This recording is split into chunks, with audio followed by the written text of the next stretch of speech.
Assalamualaikum warahmatullahi wabarakatuh. Alhamdulillahi rabbil alamin.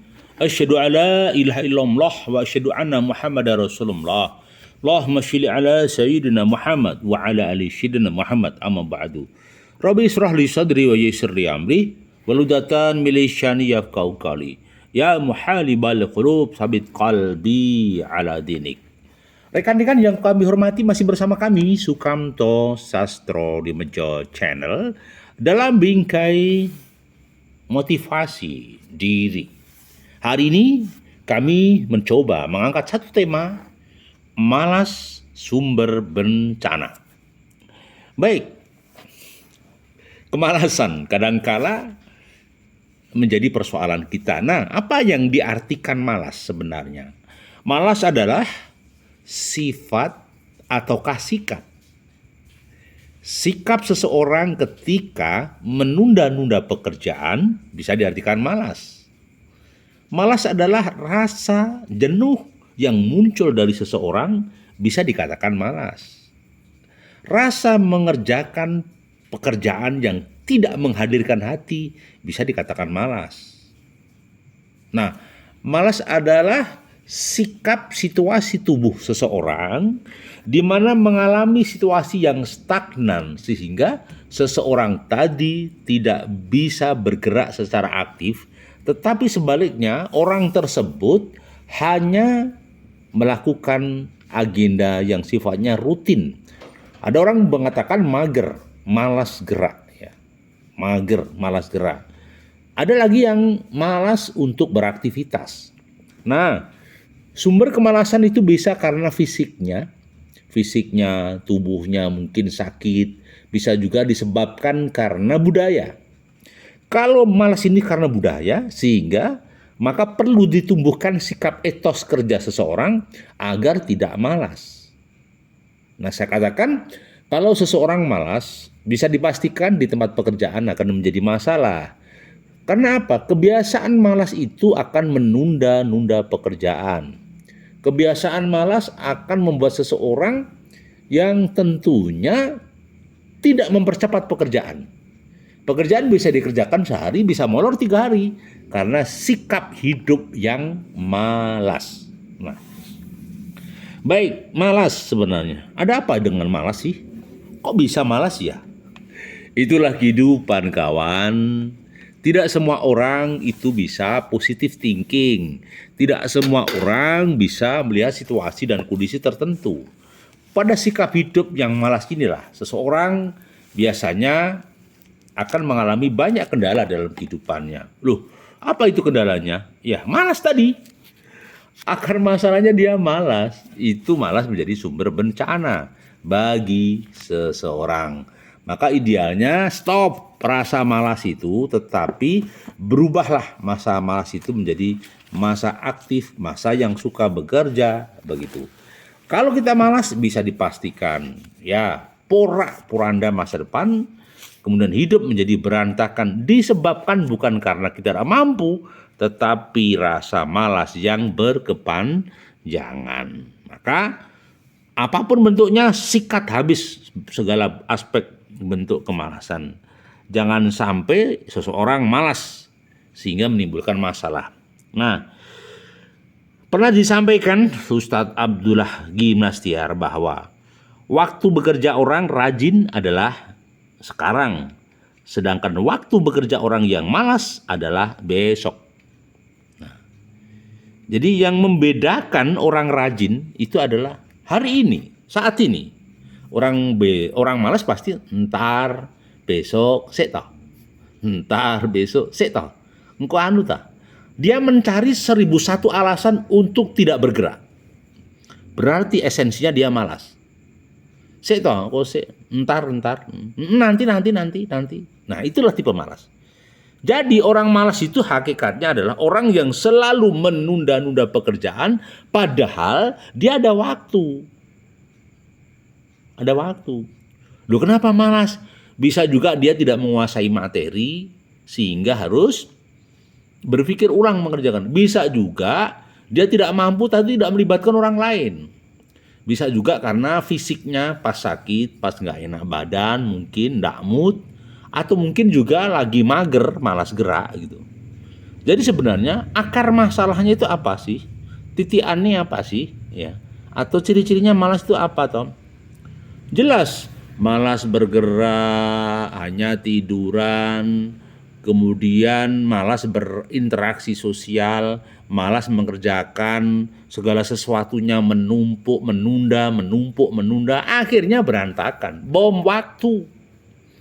Jadi bisa dipastikan, orang-orang yang gagal adalah orang-orang yang malas menyelesaikan masalah. Orang-orang yang berhasil adalah selalu ada solusi di setiap masalah. Jadi bedanya orang gagal adalah orang yang selalu menunda pekerjaan habis entarnya, habis esoknya, pekerjaan nggak selesai.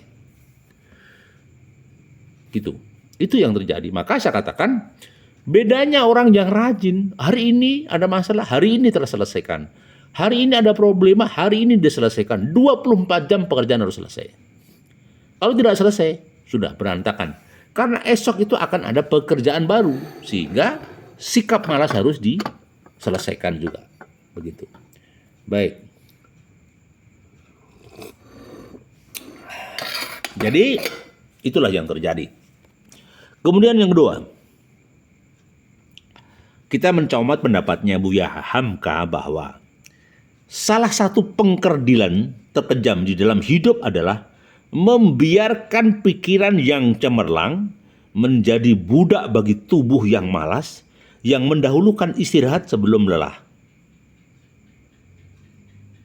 Anda bayangkan, ini konsepnya Buya Hamka bahwa salah satu mengkerdilkan, artinya tidak memfungsikan ya mengkerdilkan, pengkerdilan terkejam dalam hidup seseorang adalah membiarkan pikiran yang cemerlang menjadi budak bagi tubuh yang malas. Sebenarnya cerdas tapi nggak mau berpikir. Sebenarnya pintar tapi tidak mau menganalisa. Iya, pikirannya disetting sedemikian rupa karena jiwa dan pribadinya yang malas. Maka membiarkan pikiran yang cemerlang tadi menjadi budak bagi tubuh yang malas, yang mendahulukan istirahat sebelum lelah. Jadi salah satu ciri malas itu adalah istirahat saat dia tidak capek, tidur saat dia tidak ngantuk. Ya, itu nampak. Tapi bayangkan orang yang ekstra kerja keras, kadang makannya terlambat, kadang lupa makan, kadang membagi waktu amat sangat sulit karena banyak orang yang mengendaki atau mengajak pertemuan. Maka saya katakan, malas inilah kunci tertutupnya pintu rahmat. Malas inilah terkuncinya tali silaturahim. Malas inilah yang akhirnya seseorang kandas dan gagal dalam usahanya. 70% disebabkan karena malas. Orang-orang yang bangkrut 70% lah mereka tidak mau mencari solusi di balik problema-problema yang ada. Begitu. Oke, itu yang kami sampaikan. Jadi malas itu benar-benar akan memporak-porandakan seseorang. Maka jangan pernah merasa malas ketika kita memang mampu. Ya. Baik, kita lanjutkan. Anak yang miskin, ya, bisa saja menjadi orang yang kaya raya, orang yang dahsyat dengan harta melimpah. Jadi, anak miskin bisa menjadi kaya karena rajin. Sedangkan anak kaya menjadi miskin karena malas. Itulah keadilan dunia. Ya, itulah keseimbangan dunia. Konsep ini pernah disampaikan Bapak Mario Teguh bahwa orang miskin itu bisa menjadi kaya. Ya, anak miskin menjadi kaya karena rajin. Jadi sebenarnya kekayaan bukan sekedar talenta, keberuntungan modal, rajin. Maka ada peribahasa rajin pangkal kaya. Ya, rajin pangkal pandai, hemat pangkal kaya. Oh enggak Pak, yang benar ya rajin pangkal kaya, hemat pangkal kaya. Ya, serius pangkal kaya. Ya. Jadi orang yang kaya itu biasanya teruji. Teruji apanya? Teruji dedikasinya, teruji eksistensinya, teruji kehidupannya, sehingga seseorang yang malas misalnya bisa dipastikan dia tidak bisa bergerak. Maka saya katakan tidak perlu malas. Karena malas itu sifat manusiawi tetapi harus tidak dikembangkan, ya.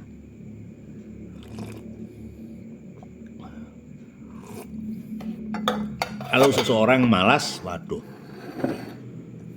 akan berantakan, bosku. Jadi ada yang mengatakan bahwa sebenarnya malas itu adalah kemenangan saat ini. Tetapi bisa dikatakan kekalahan di masa depan. Seorang anak mungkin bisa berharap pada ibunya, bapaknya. Tetapi ketika bapak ibunya sudah meninggal, dia akan menerima buah kemalasannya. Mereka akan menderita karena tidak berbiasa rajin. Maka orang yang rajin dipastikan hidupnya akan bahagia dalam kondisi apapun. Kenapa? Orang yang rajin itu ada komitmen jujur, ada komitmen tanggung jawab, ada komitmen untuk merangkul semua pihak terkait, tidak meninggalkan. Itu yang terjadi. Jadi saya katakan, apakah kita ini akan terus makin eksis? Ya, kita harus eksis. Kita harus lancar. Kan hidup itu jelas. Hidup adalah saat ini, bukan esok, bukan kemarin. Saat ini ketika kita membuat testimoni, melakukan motivasi, inilah yang membuat seseorang harus bisa membatasi diri. Ya, oke. Baik, jadi malas itulah kata kuncinya. Ya, pada suatu saat kita lancar atau sukses, santai mungkin, justru harus lebih waspada dan cermat. Jangan menjadikannya sesuatu terjadi karena kemampuan kita, hingga kehilangan rendah hati, rasa penyesalan, lalu mulai malas dan tidak dapat maju. Ya, jadi saat kita lancar atau sukses, santai saja, harus lebih waspada, gitu loh. Jadi kadang-kala ketika berkecukupan, santai, semuanya bisa dibeli. Tetapi ketika miskin, beli pakai apa, bro? Uang nggak punya. Hanya berharap belas kasih dari saudaranya, dari anaknya. Maka saya katakan, keberanian merubah hidup. Ya, ini yang terjadi. Maka, jika kita malas dan hanya membuang-buang waktu, kita tidak tahu bagaimana cara merengkuh peluang, bahkan ketika peluang itu tepat berada di hadapan kamu. Jadi, orang malas itu tidak peka lingkungan, tidak peka zaman, sehingga dia harapkan sukses di zaman dia. Bro, zamannya beda, zaman digital, bukan zaman manual. Karena apa? Faktanya, buktinya, orang yang cetakan berganti dengan digital. Ya. Maka wartawan dominan adalah wartawan online, bukan offline. Online bukan offline.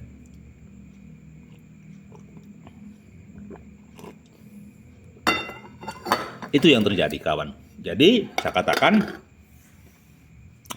teruslah berkarya nyata dengan segala bentuk upaya dan eksistensinya. Jadi kalau kita memang malas, ya sudah hancur. Orang yang terlalu banyak membaca dan terlalu sedikit memakai otak akan jatuh pada kebiasaan malas berpikir. Kami ulang. Orang yang terlalu banyak membaca dan terlalu sedikit memakai otaknya akan jatuh kepada kebiasaan malas berpikir. Ini yang pernah disampaikan Einstein. Jadi orang yang terlalu banyak membaca, apa-apa dipelajari, tetapi dia sedikit misalnya terlalu sedikit memakai otak akan jatuh kepada kebiasaan malas berpikir. Jadi kadangkala di sekitar kita itu orang sukanya aplikatif, tapi tidak melakukan inovatif dalam segala hal. Maka untuk bisa bahagia, untuk bisa menyelesaikan semua persoalan, kata kuncinya harus inovatif, ya. Jangan sampai dibiarkan begitu saja, akan berantakan nanti, ya. Baik, jadi orang yang sukses Biasanya memiliki kebiasaan melakukan hal-hal yang tidak suka dilakukan oleh orang malas. Jadi kadang-kadang orang sukses itu punya kebiasaan positif dan terus dikembangkan secara istiqomah. Tapi beda orang yang maaf ini malas, ya sudah akan berantakan sendiri. Jadi orang yang mengatakan tidak punya waktu adalah orang yang pemalas. Jadi salah satu bentuk pemalas adalah orang tersebut merasa tidak punya waktu, merasa merasa eksis gitu loh. Sehingga dia lupa esensi dasar, dia lupa. Ya, esensi dasar dia lupa. Jadi orang yang mengatakan tidak punya waktu adalah orang yang pemalas. Jangan sampai bilang tidak punya waktu. Waktu itu digelar sama Allah bagi orang-orang yang beriman. Bagi orang yang tidak beriman, sudahlah, nanti ada solusinya. Gitu loh. Jadi orang yang malas telah membuang kesempatan diberikan pada Tuhan. Padahal Tuhan tidak pernah menciptakan sesuatu dengan sia-sia. Ya, jadi masukannya adalah ya segala sesuatu ada SOP yang pasti, ada dinamika yang pasti. Jangan sampai berantakan ketika segala sesuatunya berantakan. Maka harus terus dikendalikan. Ya, bukan nasib yang menentukan hidupmu, misalnya. Dan tapi kita sendirilah yang menentukan masa depan kita. Rasa malas akan menjadi penghalang rezeki dan ya dari yang Tuhan berikan. Yang berikutnya, jangan mengharapkan hidupmu ke depan sukses dan bahagia. Selagi hari ini masih ada rasa malas, selalu dihiraukan. Ya. Baik, pertanyaan sederhana. Bagaimana kita ingin mengasah depan kita? Mungkin yang tua renta bisa menikmati pensiunnya misalnya. Jadi tidak ada orang yang bodoh di dunia ini, mereka hanya malas melakukan hal yang mudah, ringan. Jadi di antara kita kadang-kadang memang ada batasnya. Batasnya apa? Ya sudah tadi, batasnya adalah yang disepakati saja. Disepakati tadi. Ya, jadi tidak ada orang yang bodoh di dunia ini, mereka hanya malas melakukan hal mudah, ingin tahu dan selalu cari tahu. Mereka memilih tak ingin tahu tentang banyak hal. Ya, begitu. Baik. Sebenarnya masalahnya apa sih? Ada yang berpendapat bahwa setan itu ya meniupkan rasa malas ke dalam hati sanubari untuk membantu kita memperkuat kesukaan menunda.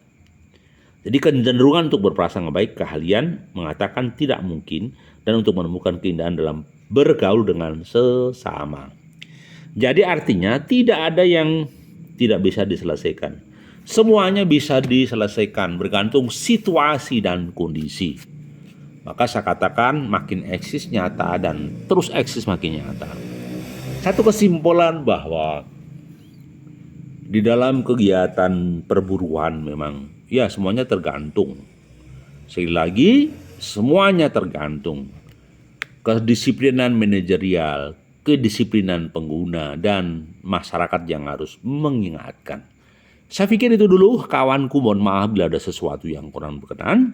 Sukses senantiasa, bahagiamu bahagiaku dan bahagia kita bersama. Assalamualaikum warahmatullahi wabarakatuh.